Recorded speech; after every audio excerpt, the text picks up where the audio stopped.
Welcome back to Stuff About Tutorials. Today we are talking about how to share Instagram stories.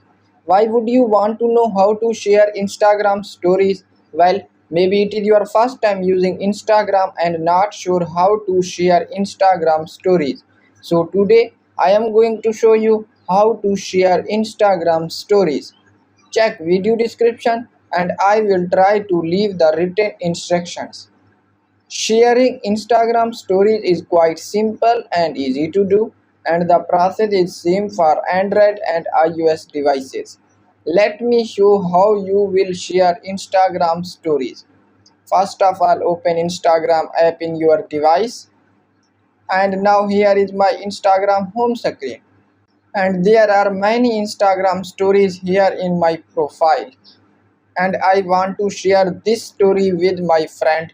So first open it and then click on send button in the right bottom corner, and now select your friend.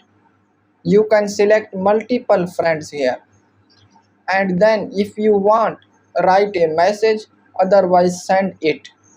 So there you go. If you were wondering how to share Instagram stories, that is the easiest way I know. If you know another way, please leave a comment below. Be sure to subscribe for more videos.